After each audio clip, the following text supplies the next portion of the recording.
And you'll see on page 47, up at the top, is structured note-taking. So it gives the purpose, the possible grouping format, and then it has levels. So we are going to interpret levels a couple of different ways today. Those are language levels, 1 through 5.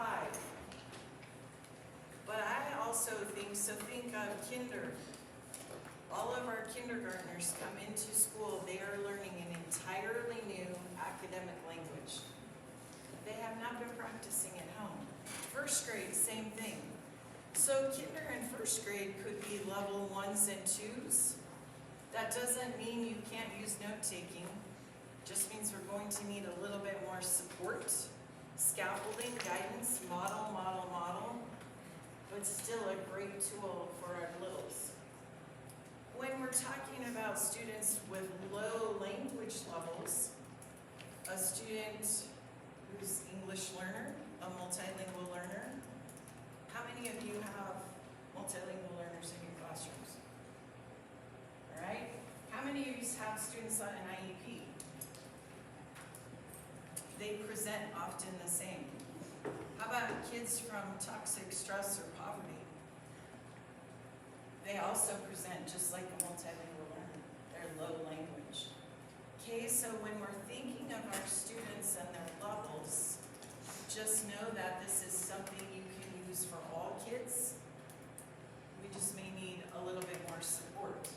So on your note-taking guide, your first one is structured note-taking, and that's on page 47 in your book. And we'll refer back to this all throughout the day. So let's look at the top of your agenda. So we're going to be making connections with acronyms, mostly related to our multilingual or English learners, but not all of them. We're going to cover assessment data and can-do descriptors related to language acquisition. All throughout the day, we're going to be talking about research-based, research-validated strategies. Anybody in here ever wing a lesson because life just got crazy? I have. And some of those were rock star lessons, and some crashed and burned. Anybody spend hours planning and getting ready, and it flopped? Yeah, that happens too, right? And we adjust and we modify. But we're always going to go back to what's going to give us the biggest bang for the buck, and what strategies are going to be most highly effective. So we'll go through the strategies today, get familiar with the inventory, so when you leave here, you have a whole list of things to try in your classroom. And most importantly, we want to connect all students. Okay, so I like to think about kids as striving, not struggling. They're just not there yet. How many of you have top dogs? They know the answer before you even get the question out of your mouth. Yeah, so these strategies also are highly effective for our above average and our top students who just need extension and enrichment.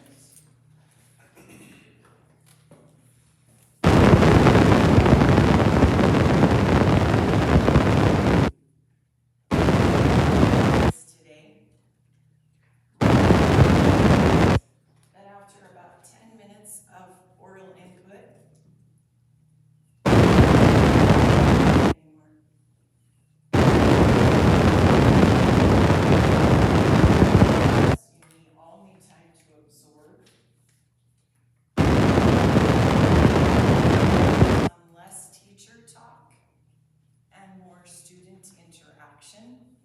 so some new research came out last spring related to secondary. So if you're a parent or you ever move to a higher level. And the research says in brain development for our secondary kiddos, teachers can talk about their age plus 1 or 2 minutes. So think of a 18-year-old. A teacher could lecture about 15 minutes, give or take a minute or two. And then after that, kids just aren't listening, because what happens to our brains? You're like, oh, tonight when I leave, I have to remember to stop at the store. Oh, crap, I forgot to take the clothes out of the washer and put them in the dryer, right? That's what our brain does. And your kids are no different. So really, as a teacher, we want to really focus on 10 and 2. Where are my kinder teachers, first grade teachers?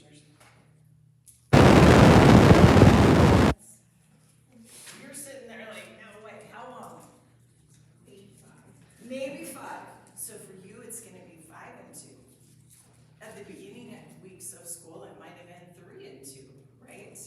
Because that's what your attention span is. So know that as we go throughout the day, about every 10 minutes, we're going to be interacting, watching videos, taking some brain breaks, because we're just like our kids. We can only attend for so long, and then we need some processing time and interaction. Agenda. Do you see the round the clock partners? You have 4 appointment times. You've got 3, 6, 9, and 12. So I'd like you to take about 3 minutes and make 4 different appointments with 4 different people in the room. One person can be at your table. The other 3 people need to be somewhere else in the room. So write down their name, and then throughout the day, we will meet up with those partners. Go ahead, go make 4 appointments.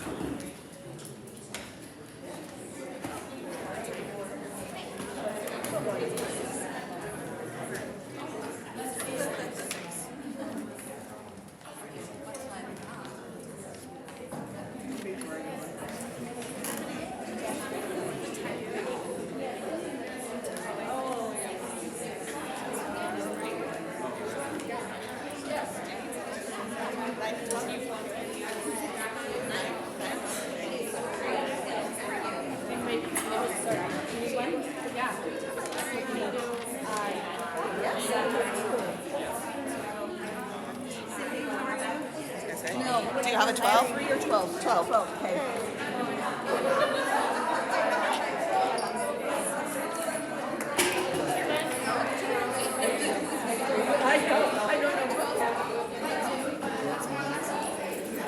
Heidi, hey, what's up?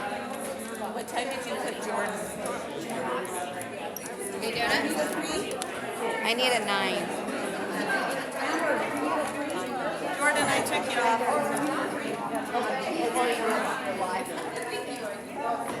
And I was outlining.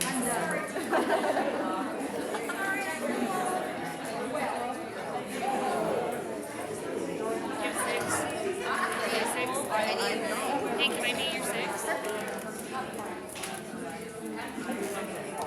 Jessica, what's yours? You got a 6? Okay. You need an 11. I have a 9 or a 12. There we go. I got a 12. I'm done. Do you have a 12? All right, let's meet at 12.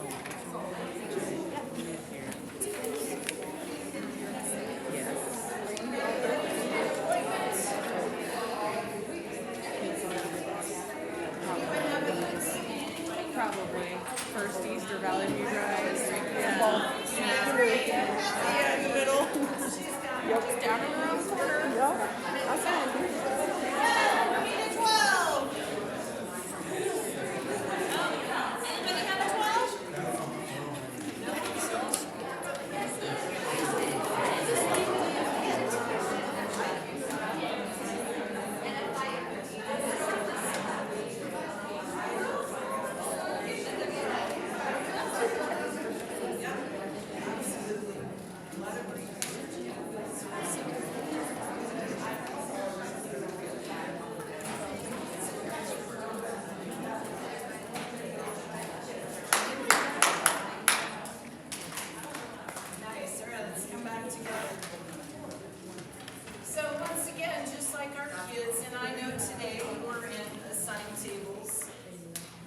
adults, right? We gravitate to what's most comfortable. My husband's Christmas party is coming up here in a few weeks, and I kind of dread it every year. Because it's people I see once a year, and I go and I don't know them very well. It's his office staff, and now he's worked there long enough, but it's the casual, but it's kind of nerve-wracking, right? When you go somewhere, and your kids are the same way. However, we want to break up those groups. And so this is a great strategy to make appointments and have them interact with different people than they perhaps would in your classroom. So this highly effective strategy is on page 36 in your spiral bound book. I have seen teachers just use post-it notes. They start off the day, make 4 appointments, 4 different people, whiteboards, index cards, whatever works for you. And then throughout the day, brain breaks, processing time, learning time. Then we can say, okay, go meet with your 3 o'clock partner, go meet with your 12 o'clock partner. And it just becomes part of their routine. Most importantly, at the bottom, we're focusing on speaking and listening practice. We have 4 language domains: speaking, listening, reading, and writing. And those domains are recursive, they are interconnected. And we're going to talk a lot about hitting all 4 language domains every single day, multiple times throughout the day. At the National WIDA conference, that was huge. Speaking, we'll talk about that some more. So this is a nice opportunity to give kids a chance to listen to each other and speak with different individuals. For appointments, is anyone missing an appointment? All right, I will be, whatever time, I'll be your partner. So write it down, Gretchen. Perfect.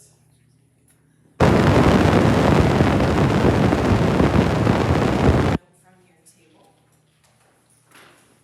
Grab a Post-it.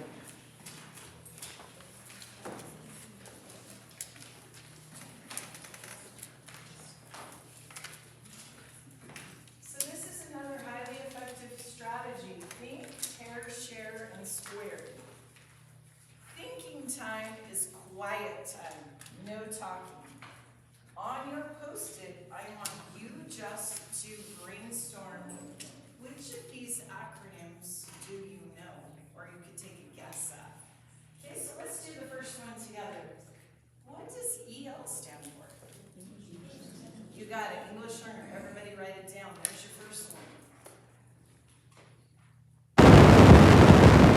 Quietly, just thinking on your own, your background knowledge, how many other acronyms?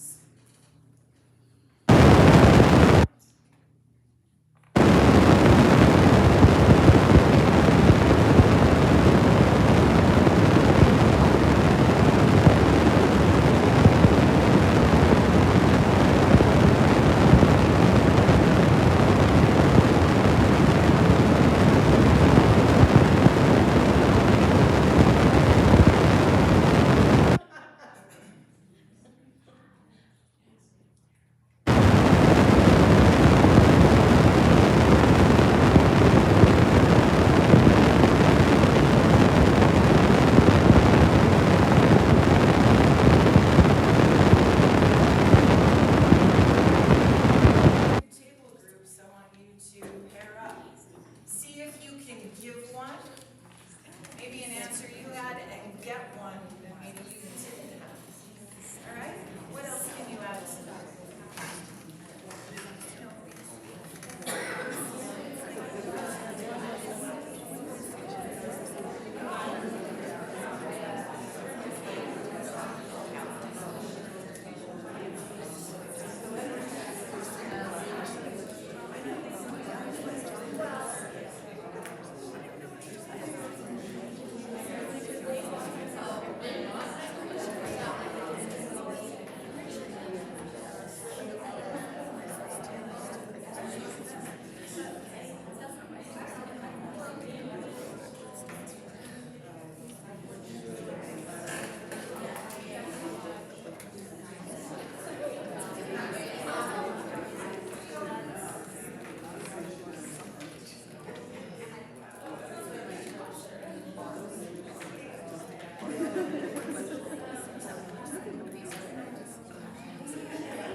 together.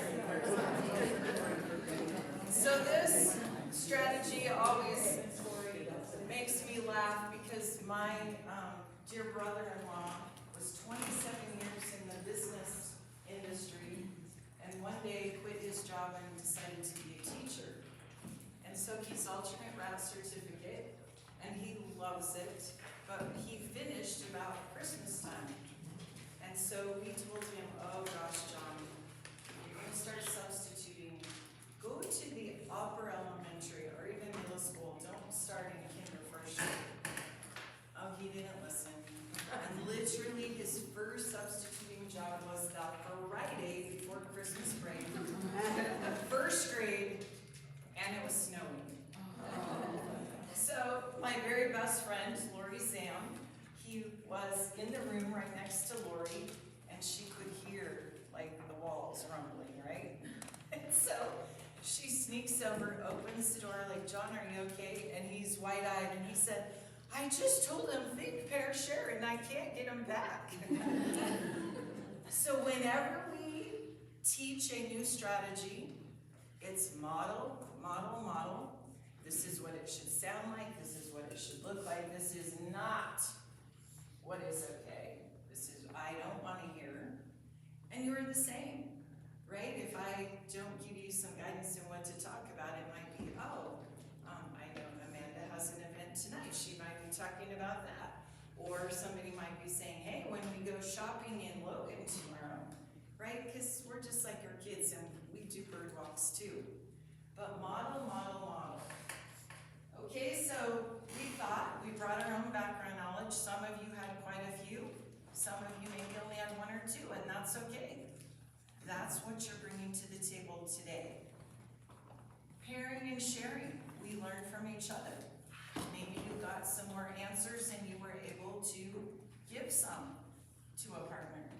Now we're going to come together and we're going to talk about each of these answers so you've got them. All right, so we all have the first one. The second one, an ELP. This is specific to our identified English learners in our school district, in our school. An English learner plan is required by the state of Idaho and the federal government, and it is a legally binding document, just like an IEP. Okay? Nope, you're totally fine. So, to be aware of that, we'll talk about that as we go throughout the day. Next, ELPA, English Language Proficiency Assessment. That's what it's called in the state of Idaho. Our test vendor for ELPA is WIDA, which is kind of a funny acronym. And LIEP is a language instruction educational program, required federally and by the state.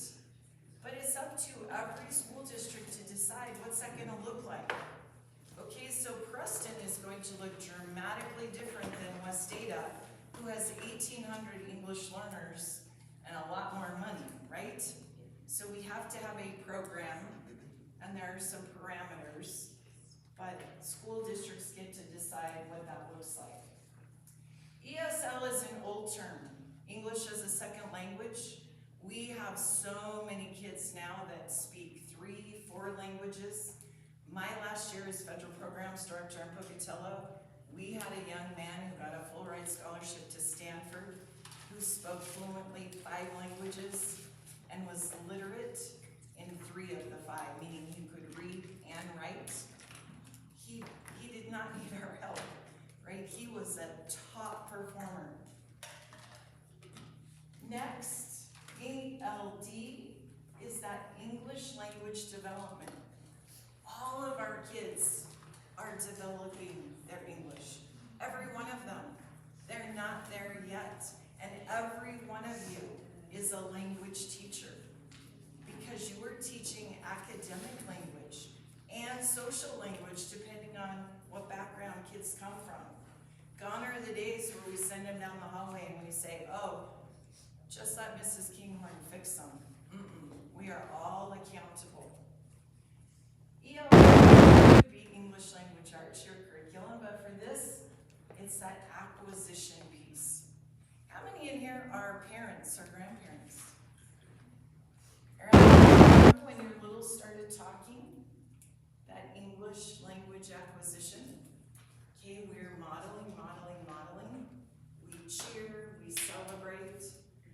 So you saw I have 2 kids. Zachary, my son, just turned 28 on Monday. And Zach was a little bit Leo the late bloomer. He was a little language delayed, reading for him at the beginning. But Zach probably, he truly is gifted intellectually.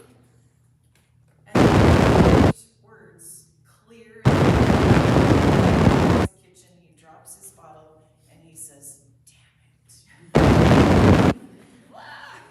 Where could he have heard that? Oh, self-reflect, right? Because we're modeling all the time that language acquisition. And so our kids are watching us and learning from us. Bix, do I have any PSYOP trained teachers in here? Okay, couple. So Bix will go into more, but that is a big part of PSYOP. It's the work of Jim Cummins, Dr. Cummins. BIC stands for Basic Interpersonal Communication Skills. CALP, on the other hand, is Cognitive Academic Language Proficiency. And we'll go pretty deep into both of those. ELMS, English Learner Management System. Amanda, are you the ELMS editor? Do you know? Sure. Sure. I know Dakota has access. No, I don't. Okay, I bet Brady does. So we can talk about ELMS some more, but ELMS is just a data warehouse for the state of Idaho. And it has all of the history for our English learners. If they move from another state, say Colorado, they're not automatically going to have that history. We will start building it. But it's a really great place to look at the history of our EL students. OCR, Office for Civil Rights.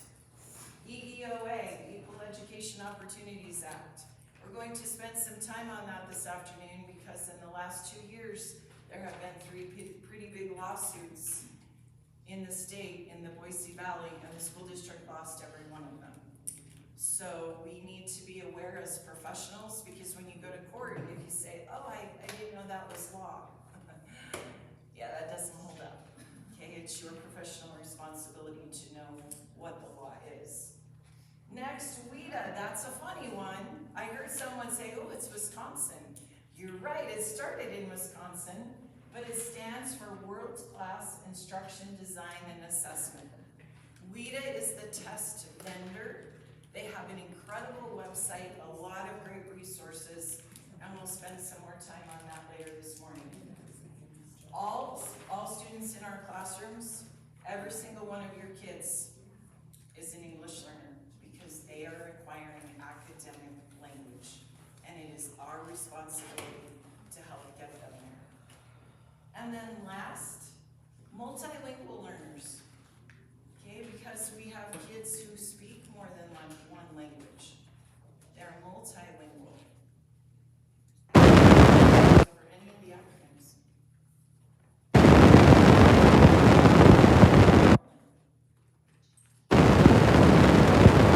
Page 38 in your book, please.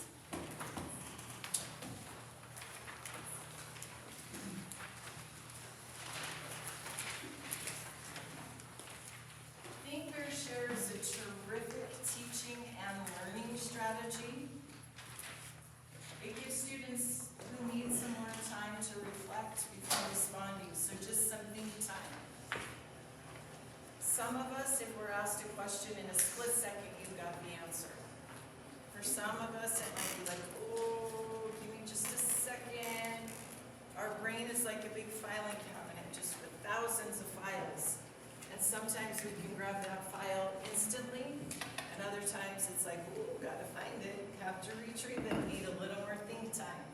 And whether that's 0.3 seconds, 3 seconds, or 13, this is a great strategy to provide time to respond. Also a great strategy for our kids who don't like to raise their hands in class. We have some think time, then it's safe, we can pair and share, then we can come together.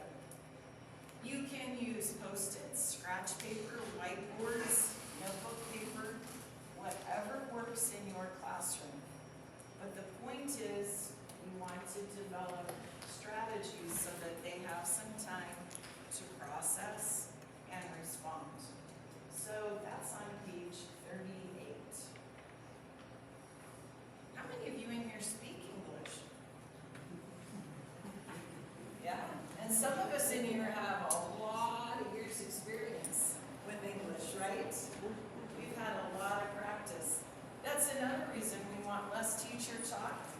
more student talk, because we don't need more practice.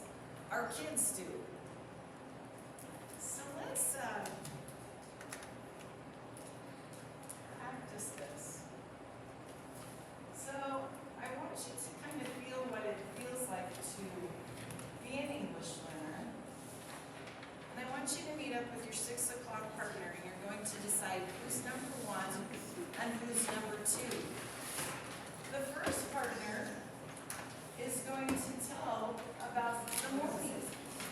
Only they cannot use any words with the letter T. So if it was me and I partner number 1, I could not say, I went and took a shower and then I ate breakfast. All those words have a T, right? Oh. Partner 2, you're going to talk about what you're going to do when you leave today. Only you can't use any words with the letter I. So you can't say dinner, I am going, right? Okay, so meet up with your 6 o'clock partner and let's see how this goes.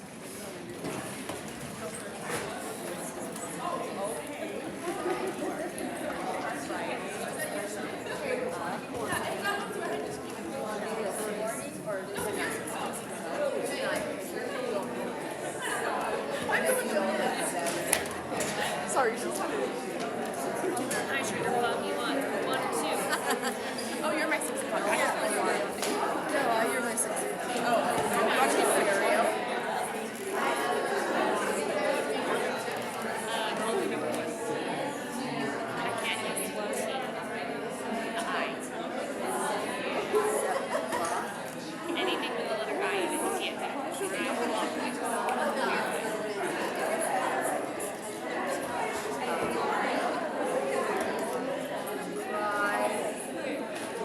Driving. There's my heart. Dress was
coach our kids through that, because our striving students don't always understand them. And they think that maybe kids are making fun of them, but that's not the case. Like, we're all in this together, this is safe. Whew. But it kind of put us on tilt, right? Because we put parameters on it. All of you told me that you were fluent English speakers, but what happened? emphasis on it. Anyone want to volunteer how that made your brain work?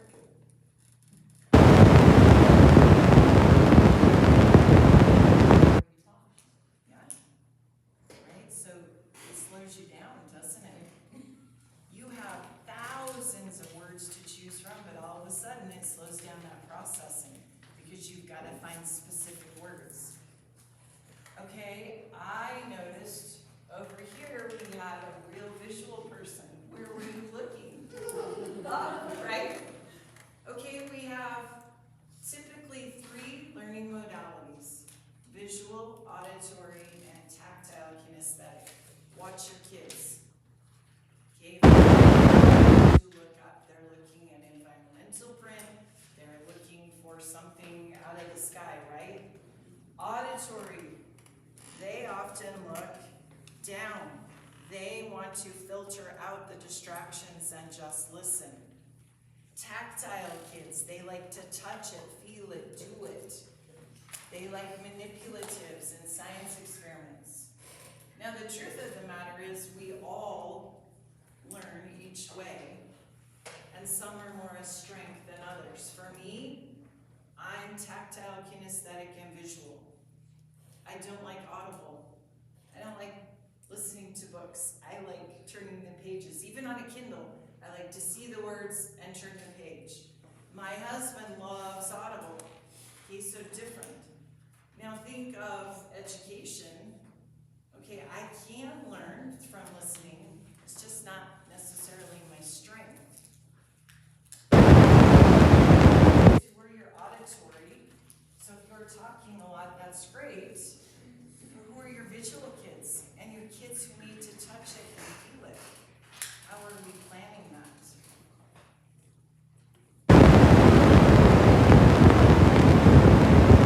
In your table, I would like someone you can appoint, you can volunteer, and I want you to pick someone at your table who's going to teach everybody else how to change a tire. But you all need to sit on your hands. No hand gestures, words only. Ooh, all right, at your table. How do you change a tire?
Okay, so for me, this is a real life example.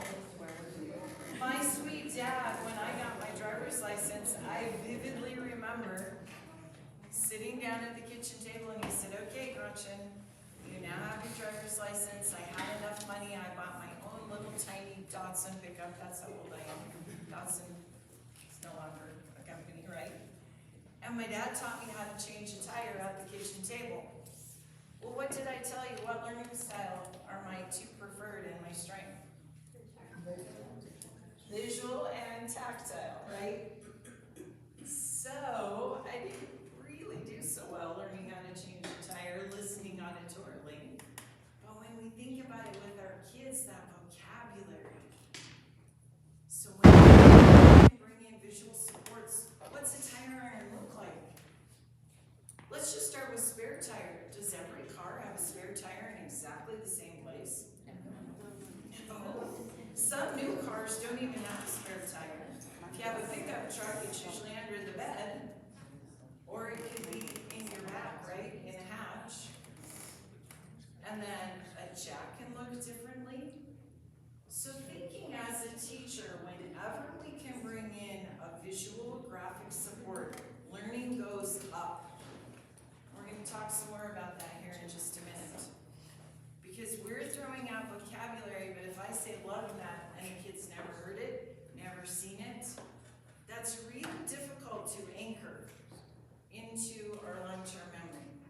If I say brown table, brown chair, yellow flower, black cat, boom, boom, boom, you've got a picture in your brain, you have something to reference. If I say infer,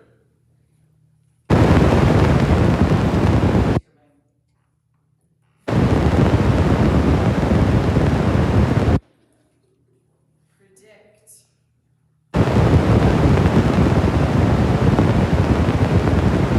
vocabulary can be very challenging for kids to learn and go to long-term memory because there aren't those automatic visual supports.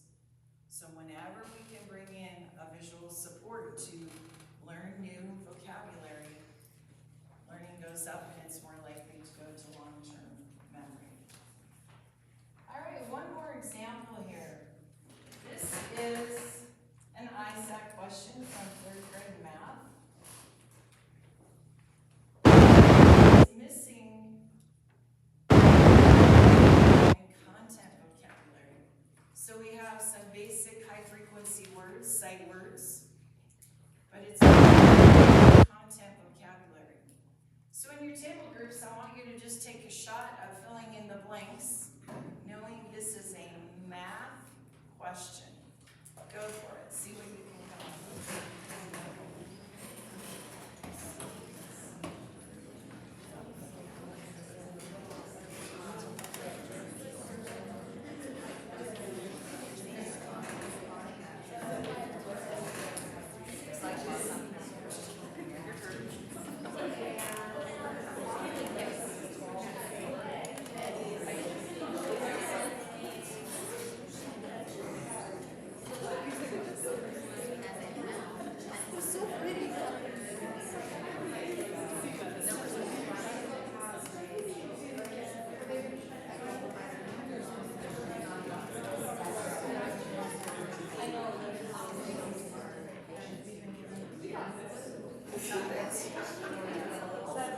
What's a guess? Anybody? What do you think this question is referring to?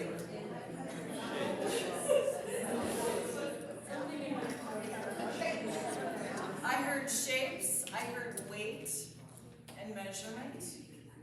Okay, so just around the room. All right, let's give a little more support and see if this helps.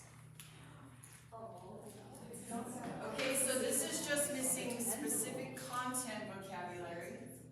A pencil has a blank of 25 blank. An apple has a blank that is 75 blank, blank, blank, a pencil. What is the blank of the apple in blank?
I was in a 3rd grade classroom at Wilcox Elementary, and I went in and the teacher said, okay kids, today we're going to be plussing.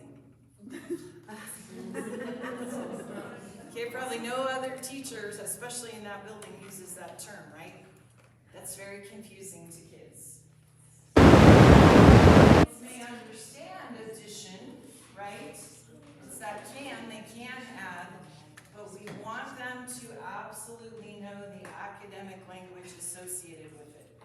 What is addition? What is subtraction? Okay, what does that look like? What's the word mean? So important that we use it correctly as well. But we'll often have teachers say, oh, well, they can read most of it. They can figure it out. Vocabulary. If you have no idea what grams are, what that means, that's going to be a really difficult question to answer. Front-loading that academic vocabulary and making sure that kids understand its meaning. 6th grade for 5 years, and then I wanted to move down. So I moved down to 3rd grade. And I am guilty as a 6th grade teacher of getting a little frustrated and saying, ugh, I wish those teachers before us would have taught. And then I went to 3rd grade, and it's like, oh, they did. But the kids weren't there yet, right? Because for some of us in this room, we may have it on the 1st, 2nd, 3rd time, and we've mastered it. Some of us may need 7 successful practices, some of us 17, and some 117. So don't just assume that kids already have that academic vocabulary. Do a spot check, make sure that they indeed understand. We have 4 language domains. Listening and reading are interpretive. Kids are always watching us and interpreting. My son Zach learned his first complete phrase from Woobling his dad. But, right, they're watching, we're modeling. They're interpreting. Writing and speaking are expressive. Kids learn explicitly and implicitly. Implicit is just by watching. It's our modeling. You better be using the academic vocabulary consistently throughout the day. Model, model, model. And then we take the time to explicitly teach as well. So maybe we're going to spend some time on what are grams. Okay, if we're studying measurement, what is a gram?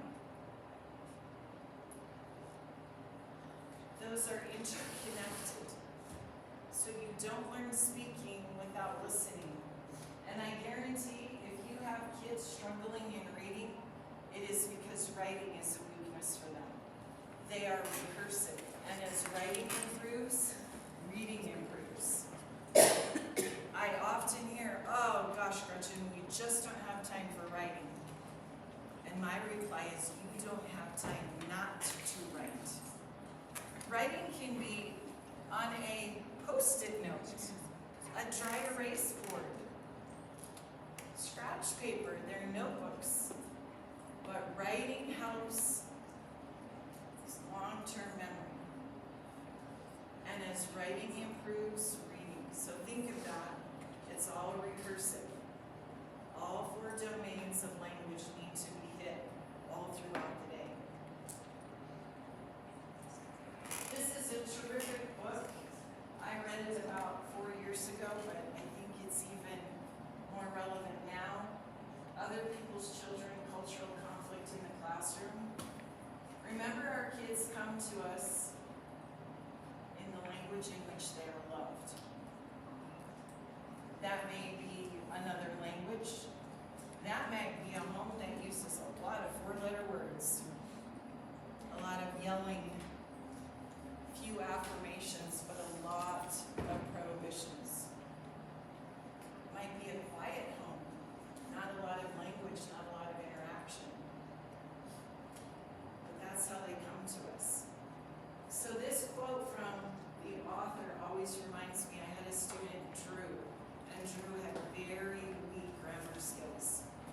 we, was, they, gonna, all of his he, she, them, they, is tough for him, which then becomes a problem in learning to read. Because if you're not able to correctly speak it, it's very difficult in language predicting text. And I said to Drew, oh Drew, that's not how we say that. And he got this confused look on his face. And he says, Mrs. Keymour, that's how my dad says it. Ugh, backpedal as a teacher.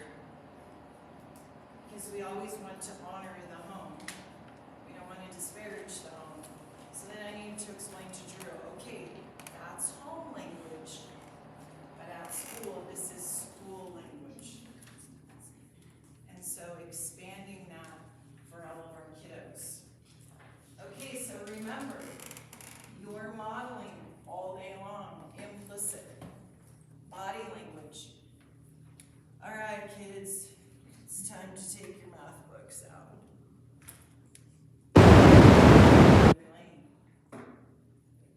Kind of boring, teacher doesn't like it.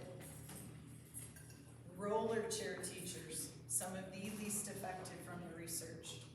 Get up, move, be excited, model, get out of your chair. Because you are implicitly modeling for your students. Proximity is a huge thing. When I move around the room, if I just touch, that creates a chemical reaction in the brain. Raises awareness. Proximity is gigantic. The work of Marzano. Okay, Robert Marzano talks about the most highly effective teachers have with-itness. They are aware of what's going on because of proximity. They're always scanning the room and monitoring where their kids are and their interaction. And then, of course, explicit. Think about what's most highly effective. I taught 5th grade, and in 5th grade vocabulary was the word undulating. Yeah, it was a story about earthquakes and the land, movement of the land. What a waste of time. But I taught my story vocabulary from the basal, and now I look back and go, all right, unless my 5th graders went into geology, right? That is a very rare word. It's not a high utility word. So when we're teaching explicitly, we want to give our time to the words that are high utility words. They're going to be in multiple content areas. Kids are going to see them and hear them a lot. A rare word like undulating, don't bother, right? They can Google search it if they need to. All right, in our acronyms, BICS and CALPS. Let's talk about each of these. So the work of Dr. Jim Cummins, his studies, Isabel Beck, there are multiple researchers related to vocabulary and language acquisition. BICS is basic interpersonal, takes about 1 to 2 years to acquire approximately a 2,000 word vocabulary. BICS is easy as a teacher, a paraprofessional, and administrator to observe. It's playground language, cafeteria, interacting with their peers. It's what's above the water. It's easy to observe. Pretty low pressure. Chatting, conversing. CAN stands for Cognitive Academic Language Proficiency. Kindergartners are learning a whole new academic language. And it may take them about 5 years to master that. Cognitive academic language can rely on our experience and our exposure. It's the language of lecture, text, tests, textbooks. Tonight when I go home, I'm not going to say to my husband, oh, let's make an inference. Let's compare and contrast the carrots and the peas. Oh, let's make a prediction, right? We don't use that language at home. The only place kids have a chance to practice it usually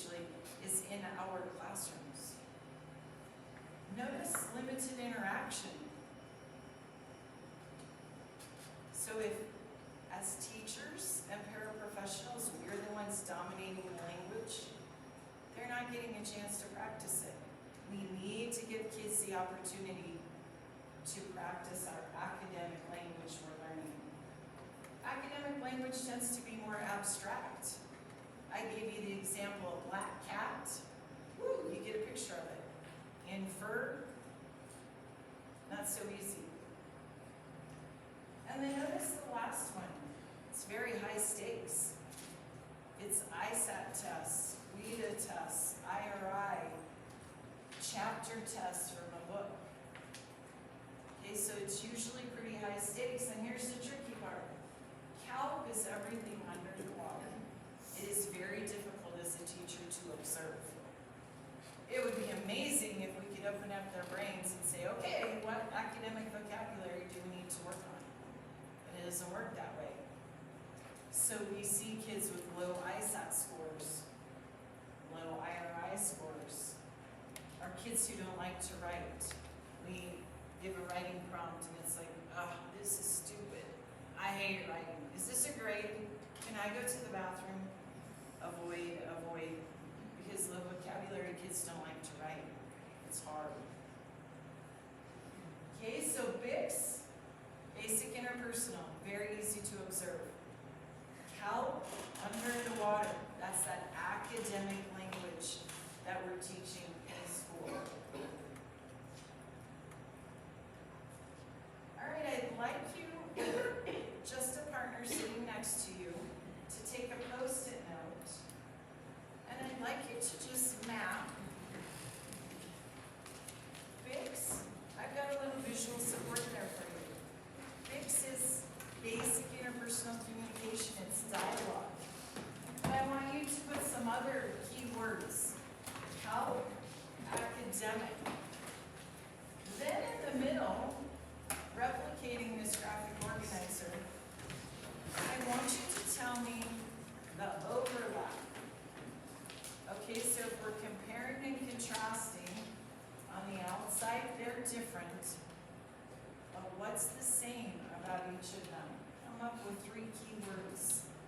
We're going to compare BICS and CALPS. All right, replicate that graphic organizer and fill it in with a partner at your table.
And there's no right or wrong answers. I mean, we have a whole array of background in here.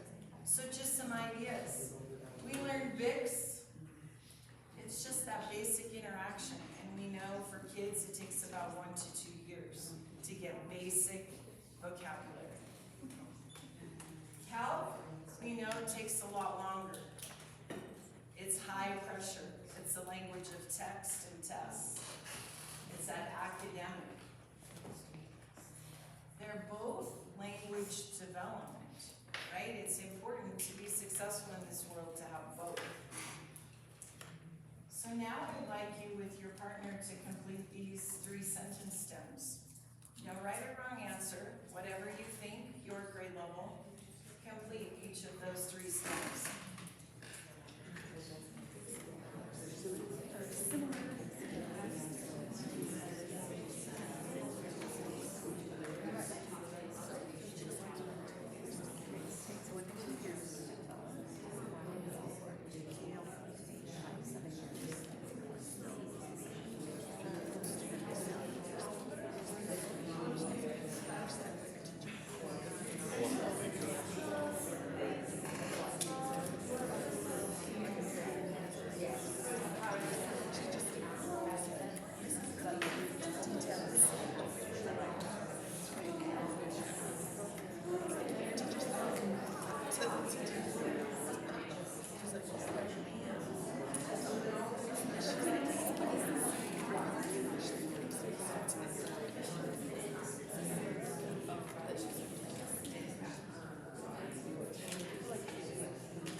Any volunteers to complete the first sentence frame, sentence stem?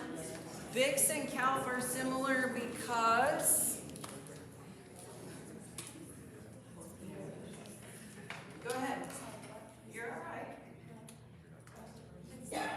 First sentence frame, anyone want to fill in the blank for us? Fill in the blank. That's on a different. That's okay, you're fine. VIX and CALP are similar because they are the basic blocks of language development. I like it. Basic blocks of language development. Kindergarten teachers, I heard you say something. What's the same? They're similar because They both need to be taught, whether it's through observations or explicit teaching, absolutely that they have to be taught. need to be taught, right? And model, model, model. BIX takes how many years? 1 to 2. And CALP takes 5 to 7. Okay, so don't be a Gretchen and say, oh, I wish those teachers would have taught this. They probably have, but it takes time, right? Kids aren't there yet. And then the last one, it is important to know this information because Our students are English language learners. every one of you in here are responsible for language acquisition in your classroom. Because I guarantee not one of your kids is there yet. I have a new word I'm going to share here in a few minutes that I learned last week. 39 years in education, and it was a hot term in Seattle. So you'll learn that here in a minute, and maybe you already know it. But maybe you'll learn a new vocabulary word.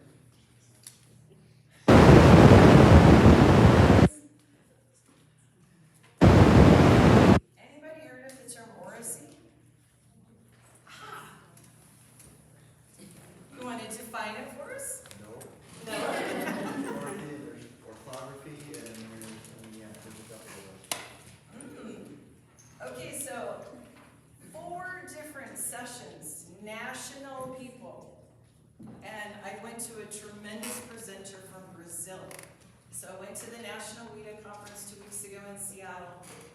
And the first session, I'm like, oh, that's a new word, oracy. Second session, oh, there it is again. Oracy is oral language fluency.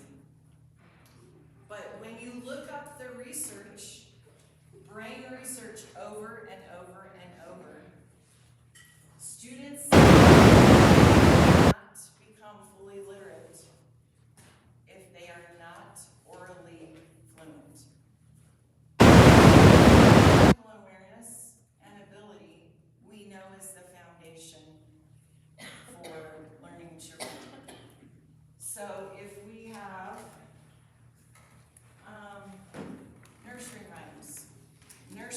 programs are wonderful for phonemic awareness, phonological development, because it's just letting it roll out of our mouth without even thinking about it.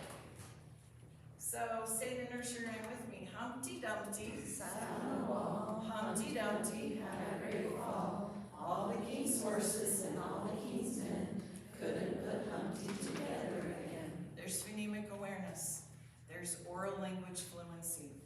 Let's do Little Miss Muffet. Little Miss Muffet sat on her tuffet, eating her curds and whey.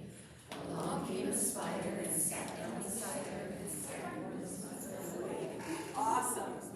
Okay, so that's that phonological awareness. Language prediction. Then as a teacher, once kids have that, then we can go to one-to-one matching.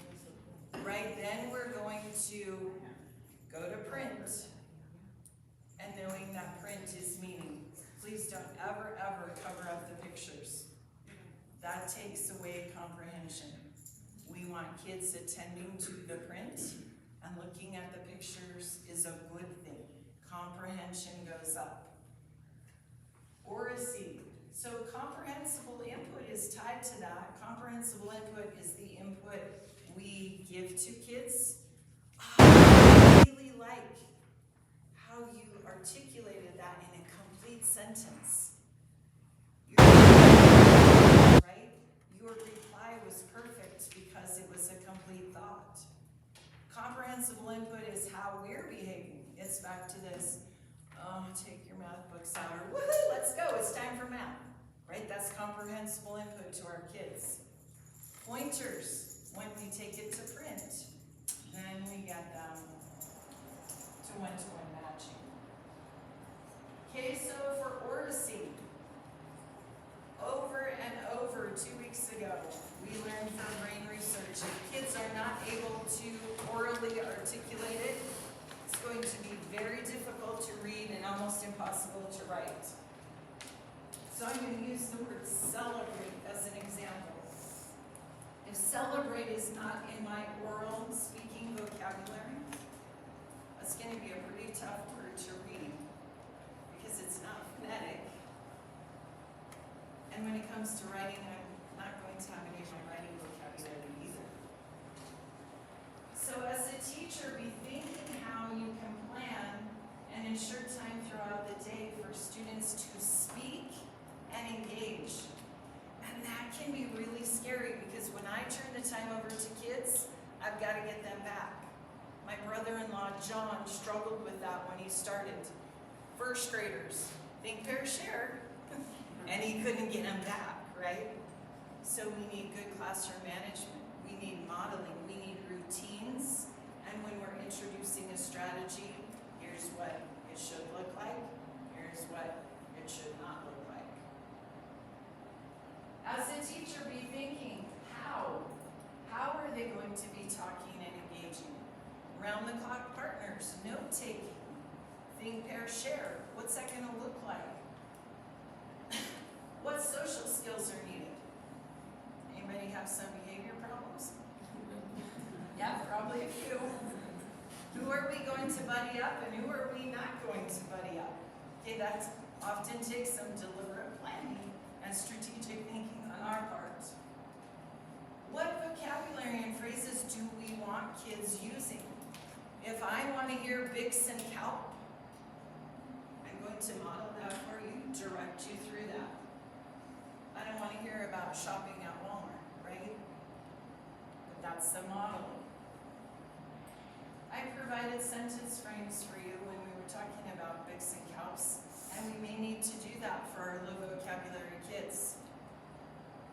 A little while ago, you all told me you were proficient English speakers, but when I put some parameters on it, that was tough. Sentence stems get everyone to the starting line and running. Your top kids aren't going to need it. They're going to be off and writing either way, but your striving students, about 33% of your class, are going to benefit greatly from sentence frames or sentence stems. This also goes to complete oral language. Shoulder shrugs, head nods, shake, yes. Might have a one-word reply, a two-word reply, but we want to get our kids speaking fluently in complete sentences. Providing consistent and specific feedback, very helpful. When it's good job, nice, way to go. What did I do well? Okay, be really specific. Oh, nice job on putting a capital letter at the beginning of the sentence. Woohoo! Excellent. You have punctuation at the end. Be specific and make it fun. But kids need to talk. Quiet classrooms are not engaged classrooms.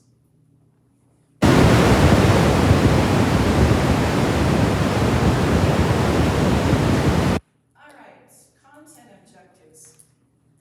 It's just the what as a teacher, knowing what you're going to be teaching. Specific to the content and specific to your class.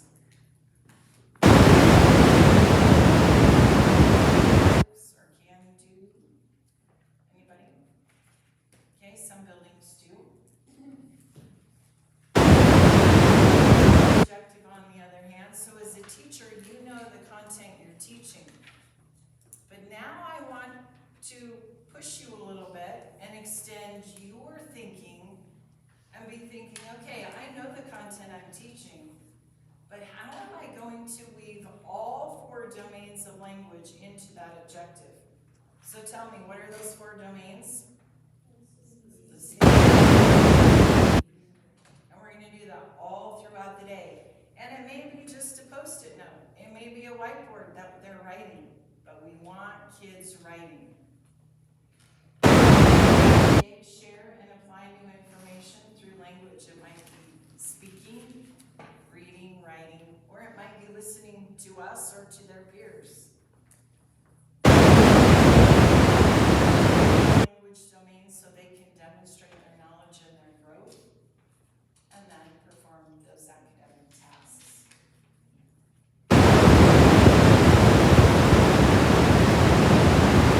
And we're going to take a break. Dr. Janet Echevarria. I mentioned SIOP. SIOP stands for Sheltered Instruction Observation Protocol. Dr. Echevarria has Idaho roots, and if you look at SIOP research, American Falls School District is a model school district in their research. Teacher research, we know that our instruction needs to be systematic, explicit, and research validated. Okay, so you know I'm kind of old, 39 years. At 3rd grade, we had whole language. That was a big movement. Any whole language people? Yeah. You and I. It was a ton of fun. Yeah. Loved it. And our data sucked. Best administrator I've ever worked for. And at about the middle of year 2, she called our team in and said, it's not working, we're done. Because, for instance, in November, we studied Thanksgiving, fall, Native Americans, the Pilgrims, Plymouth Rock, blah, blah, blah. But it was things that were fun. It was not systematic. It did not follow a scope and sequence. It was kind of scattershot. It was not explicit. We didn't always use research-validated strategies. Okay, so we know that scope and sequence. I'm never going to pretend to know more than researchers behind the phonics scope and sequence, right? That has been researched. It's very valid. And then for us as a teacher, we may know what we want to teach, but are we stating it clearly? Okay, so that's back to content objective, but then when it comes to language, you know, we'll ask kids, okay, turn in a terrific topic sentence. I'm like, have we given plus topic sentence. Here's what a C topic sentence looks like. How do kids know? And then last, always going back to what the research tells us and is supported by evidence. So, super quick, this all ties into literacy because in the United States, education is extremely political. It is also very money driven, and that's just a fact, right? Publishers make big money, authors want to sell their programs. And so, starting about 2 years ago, some things started coming out that English learners learn to read differently. Brain research says no, absolutely not. Multilingual learners learn just like native English-speaking kids, and the brain research shows that. Cognitive universals. Every student needs phonological development. They need to understand binding letters and sounds to meaning, and have those foundational skills. That's the work of Dr. Pugh. Dr. Timothy Shanahan is very passionate about this. Okay, phonics is super important. Orton Gilliam, Science of Reading, whatever phonics program, there's a multitude of them. That is a foundational skill. And Dr. Timothy Shanahan says, I know of no one who uses the term science of reading to exclude research on vocabulary, reading comprehension, domain knowledge, or oral language, no matter how narrowly. So I'll give you an example. There's an elementary school in Pocatello that out of 13 elementary school was always in the top 5. And they bought into a phonics-only program wholeheartedly. And in 3 years, their data put them in the bottom 3. Because they were only allowing decodable readers. Well, that's not how we talk. That's a great way to start reading, but we don't walk around saying the fat cat sat on the mat. Right? And when those kids get to 3rd, 4th, 5th grade, whoa, we need a lot of vocabulary and comprehension.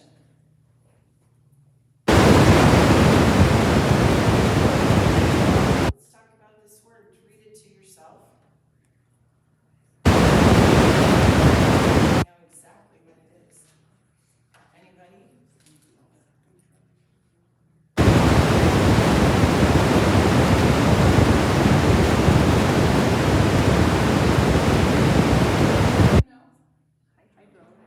What's hydro mean? Water. Okay, that helps a lot. We know it's related to water. Is this word decodable? Yes.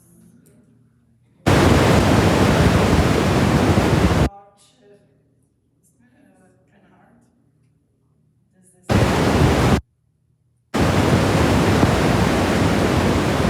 Right? It's a medication related to blood pressure.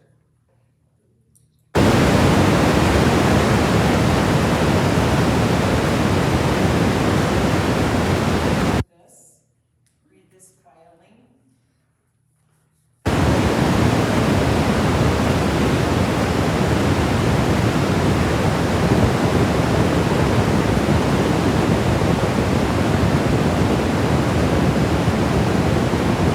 Parents give kids, and often we give kids.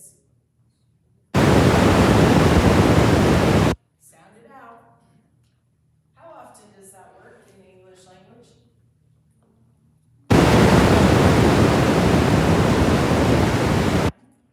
About 50% of our words are decodable. So that means the other 50%, we need another strategy.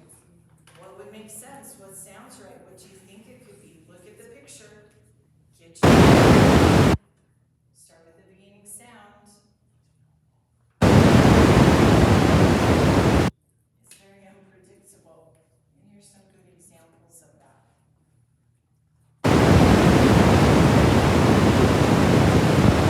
On reading. It is 5 after 10. Let's take a break. Go stretch your legs. Let's come back at 10:15. 10 Tell us the minutes. numbers though from our class.